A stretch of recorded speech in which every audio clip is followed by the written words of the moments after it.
मित्रों, भगवान विष्णु कहते हैं कि घर में रोज झाड़ू लगाने वाली औरतें कौन सा पाप करती हैं तथा यह 5 प्रकार की झाड़ू भूल से भी घर में मत रखना, अन्यथा भयंकर गरीबी आती है। घर में रखी हुई झाड़ू भी आपके भाग्य को प्रभावित कर सकती है। झाड़ू को शास्त्रों में माता लक्ष्मी का स्वरूप माना गया है। अगर सही तरीके से इस्तेमाल की जाए तो यह इंसान को मालामाल बना सकती है, लेकिन अगर झाड़ू से जुड़ी कुछ गलतियां कर दी जाए तो वही इंसान कंगाल भी हो सकता है। हमारे सनातन हिंदू धर्म शास्त्रों में झाड़ू से जुड़े हुए कई शगुन और अपशगुन बताए गए हैं। झाड़ू को लेकर कुछ काम बिल्कुल भी नहीं करने चाहिए, अन्यथा जीवन में परेशानियां आने लगती हैं। झाड़ू को सही दिशा में और सही ढंग में प्रयोग करना से रखना बहुत ही आवश्यक है, अन्यथा यह माता लक्ष्मी की बहन अलक्ष्मी को आकर्षित करती है, जो कि दरिद्रता और संकटों की प्रतीक मानी जाती है। तो चलिए विलंब ना करते हुए आज की कथा को प्रारंभ करते हैं। तो मित्रों, एक बार की बात है, किसी नगर में एक अत्यंत धनवान सेठ अपनी पत्नी के साथ रहा करता था। वह भगवान श्री विष्णु का बहुत बड़ा भक्त था। वह प्रतिदिन उठकर तुलसी में जल देता था, उनकी नित्य पूजा आराधना करता था। उसकी पत्नी अत्यंत सद्गुणी, विनम्र और धर्मपरायण स्त्री थी। दोनों का जीवन सुख समृद्धि से भरा था, किंतु संतान के अभाव में वे बहुत दुखी थे। बहुत प्रार्थना और पूजा के बाद एक दिन उनकी प्रार्थना स्वीकार हुई और फिर उनके घर एक सुंदर पुत्री ने जन्म लिया। माता पिता ने अपनी पुत्री का नाम अश्विनी रखा। अश्विनी बचपन से ही माता पिता की अत्यंत प्रिय थी। कई सारी मन्नतें मांगते हुए और भगवान श्री हरि विष्णु और माता लक्ष्मी की भक्ति व उपासना के पश्चात ही उनकी पुत्री का जन्म हुआ था। सेठ और उनकी पत्नी उस कन्या को हमेशा अपनी पलकों पर बिठाकर रखते थे। उसे कभी कोई भी चीज की कमी नहीं होने देते।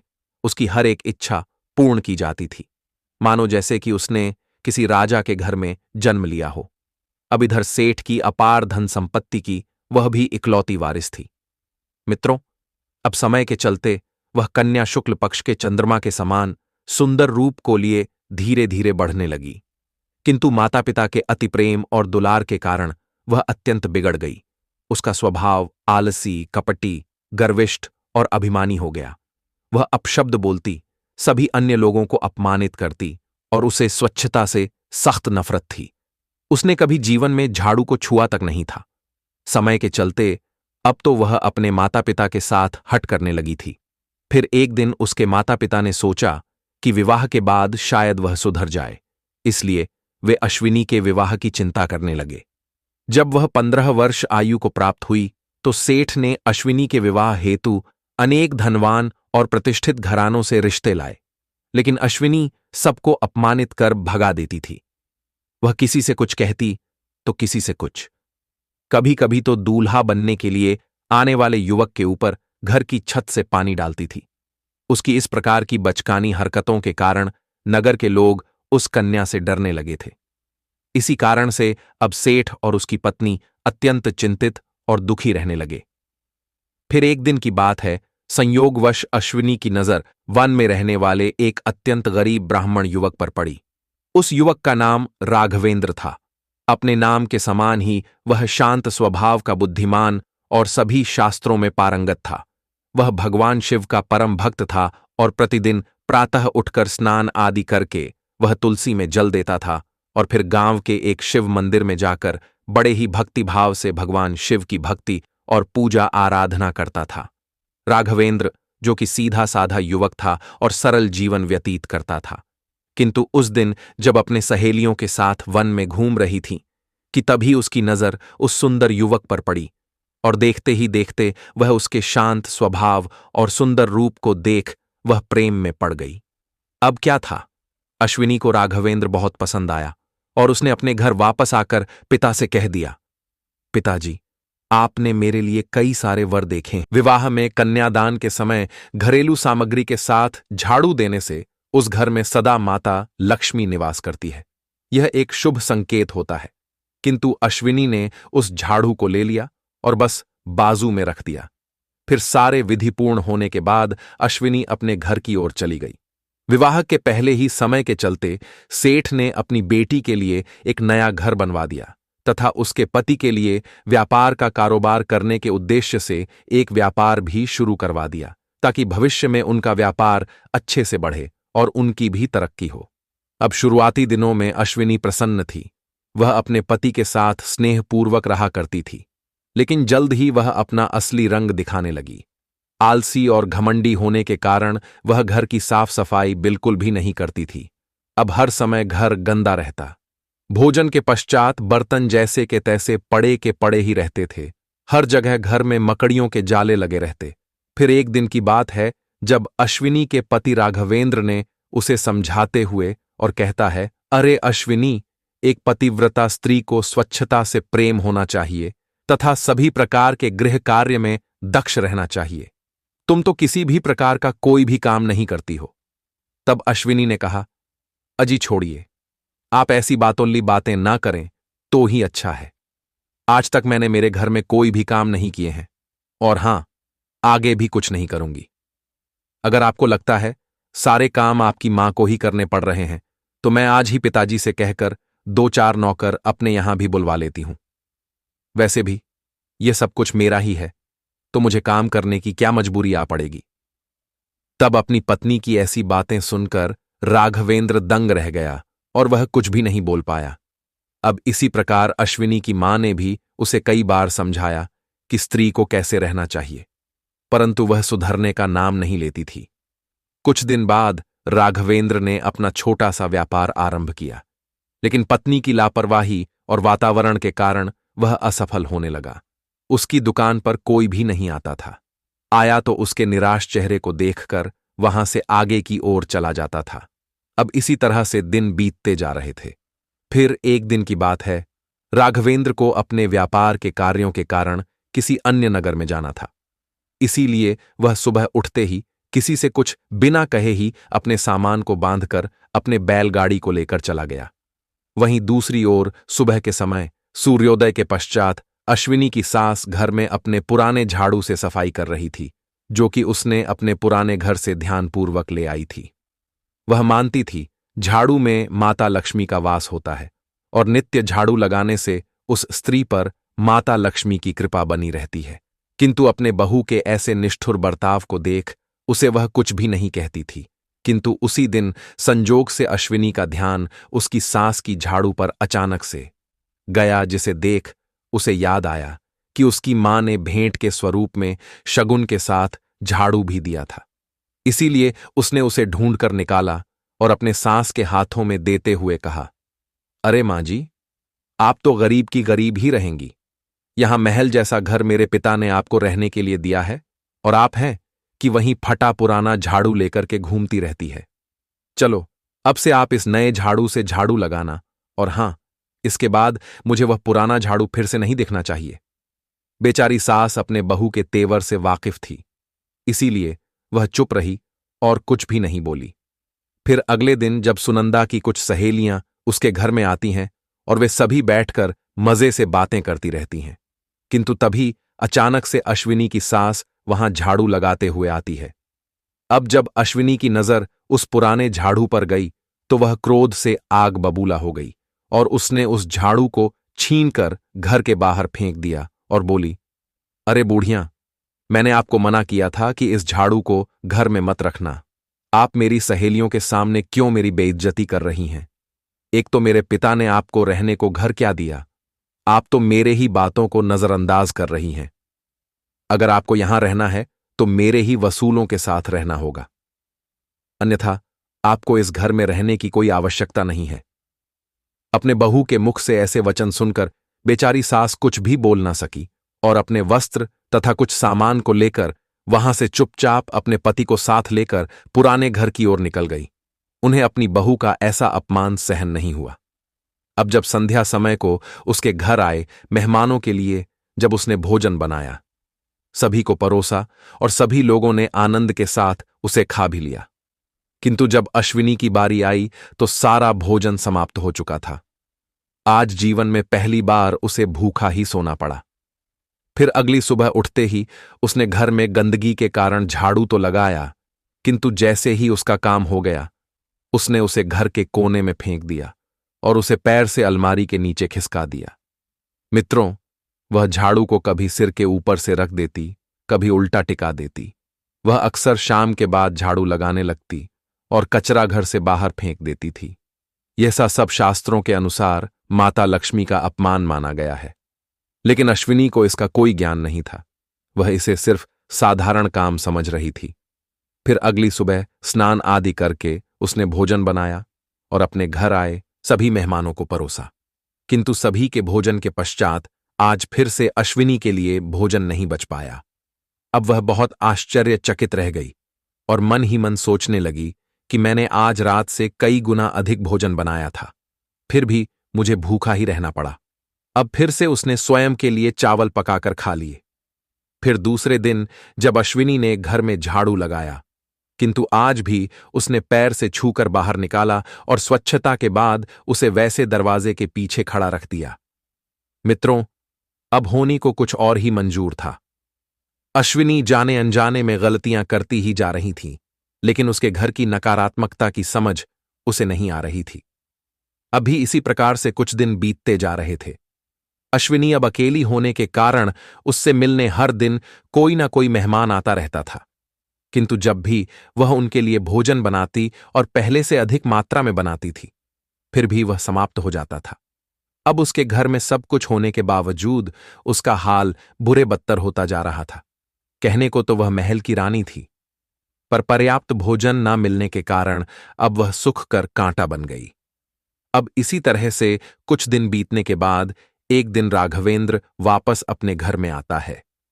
तब वह देखता है कि उस घर में उसके माता पिता नहीं हैं। जब उसने पूछा कि अरे भाग्यवान, मेरे माता पिता कहाँ गए हैं? वे काफी समय से दिखाई नहीं दे रहे।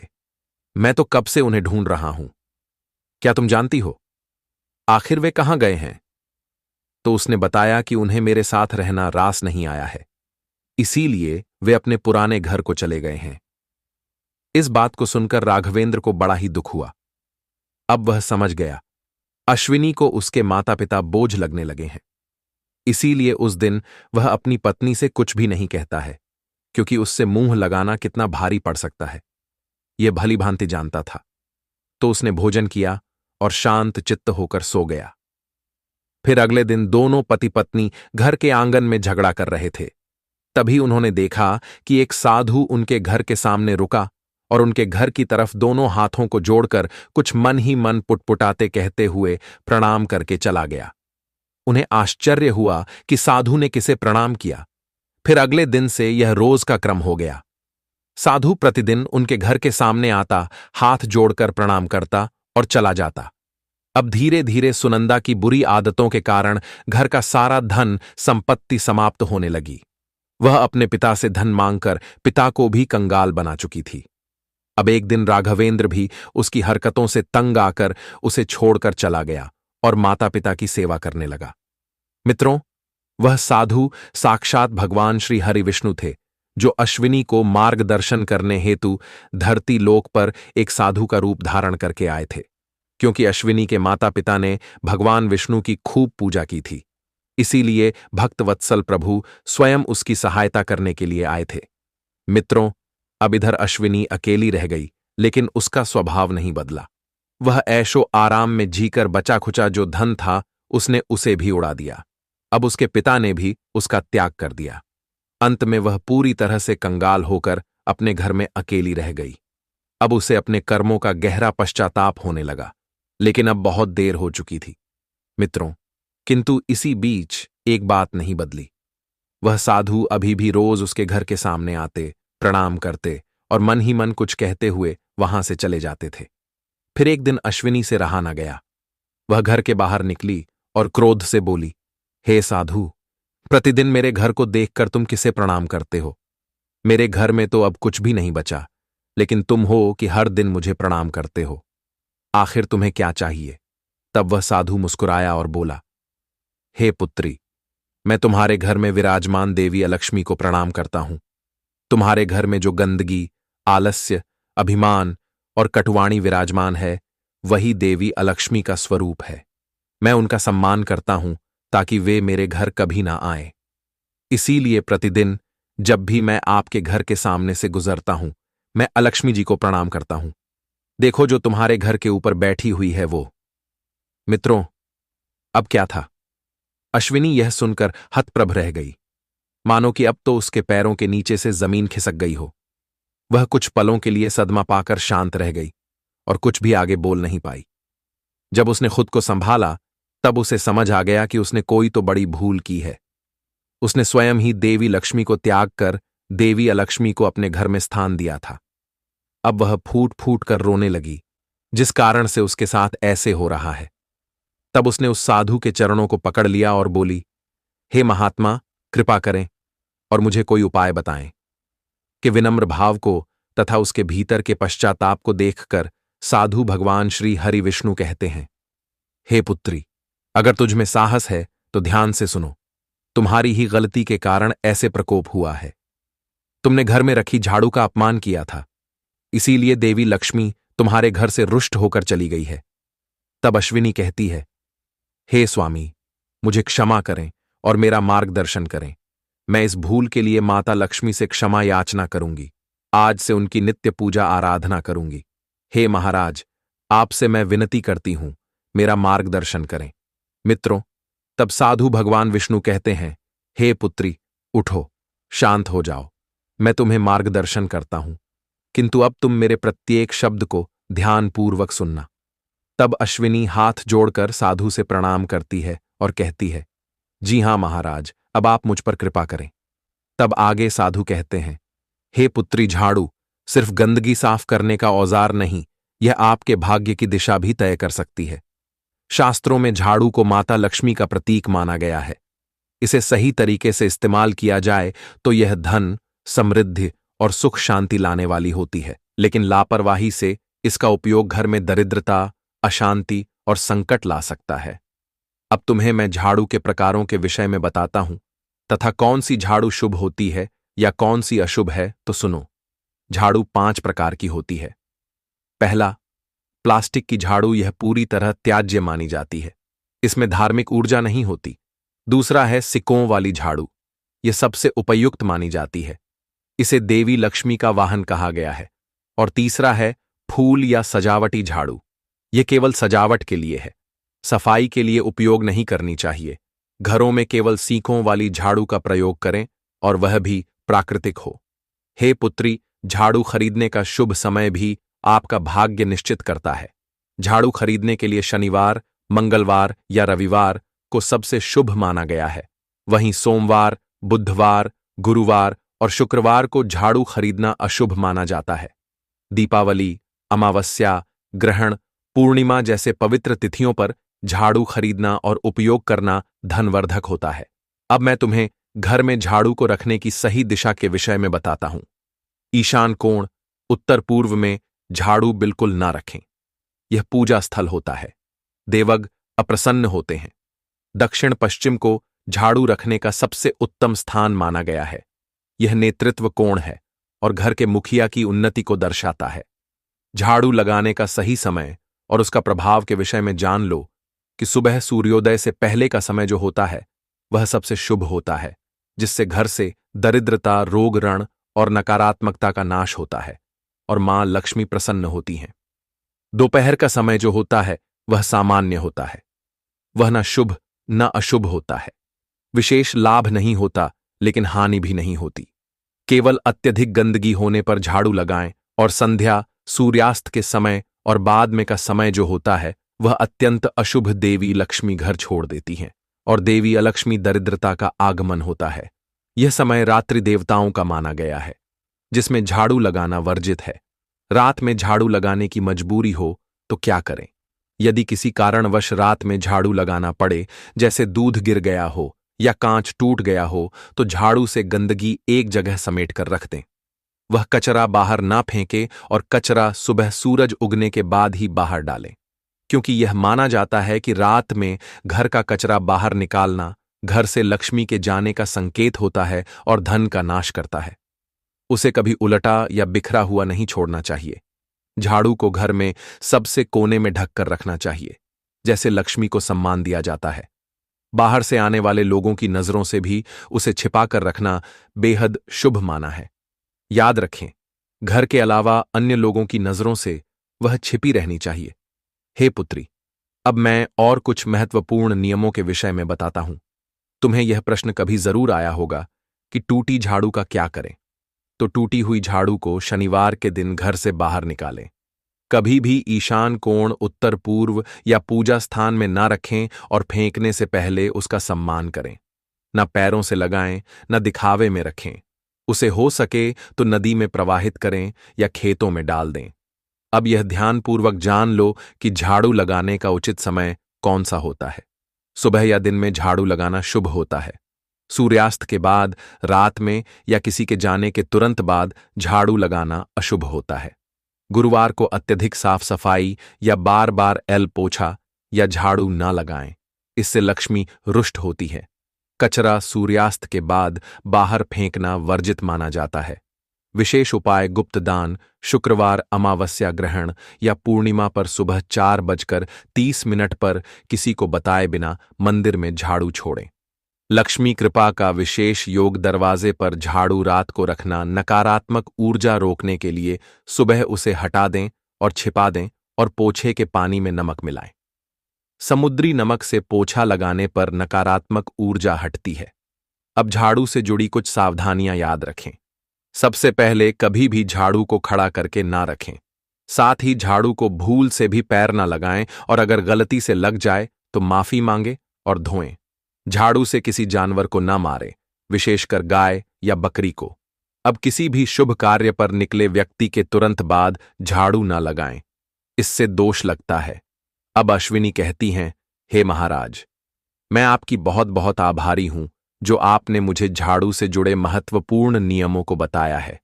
किंतु मैं कई दिनों से ठीक से भोजन नहीं कर पा रही हूं। हर दिन मैं अधिक से अधिक भोजन बनाती हूं, किंतु जैसे ही मैं भोजन के लिए बैठ जाती हूं, सारा अन्न समाप्त हो जाता है। तब साधु रूपी भगवान विष्णु मंद मुस्कान के साथ कहते हैं, हे कन्या, यह भी तुम्हारी भूल से हुआ है। तुम्हारे पास सब कुछ होने के बावजूद तुमने अपनी ही मां के समान सास को भोजन से वंचित रखा तथा उनकी गरीबी का उपहास किया था। उन्हें घर से निकाल देने के कारण तुम्हारे यहां से देवी अन्नपूर्णा भी रुष्ट होकर चली गई है। तुमने द्वार पर आए किसी भी याचक को दान नहीं दिया था। सब कुछ होने के बावजूद केवल तुमने ऐशो आराम से जीवन जीना पसंद किया। तुमने कभी किसी की मदद तक नहीं की थी। तब आगे हाथ जोड़कर अश्विनी कहती है, हे स्वामी, कृपया मुझे इस दोष से मुक्त करें और मेरा मार्गदर्शन करें। तब महाराज कहते हैं, हे पुत्री, तुम्हें हर दिन अपने घर में भोजन बनाने से पहले माता अन्नपूर्णा का आवाहन करना चाहिए। उनकी पूजा आराधना करनी चाहिए। उन्हें भोग लगाना चाहिए। आज तक तुमने ऐसा कुछ भी नहीं किया था। तब अश्विनी कहती है, हे महाराज, कृपा करके मुझे इस विषय में विस्तार से बताइए ताकि भविष्य में मैं ऐसे गलती कभी नहीं करूंगी। तब महाराज कहते हैं, हे पुत्री, अब ध्यान से सुनो। देवी अन्नपूर्णा ही जगत के पालन पोषण का कार्य करती है। इसीलिए जब भी तुम भोजन बनाने के लिए जाओ तो उनकी आराधना जरूर करना।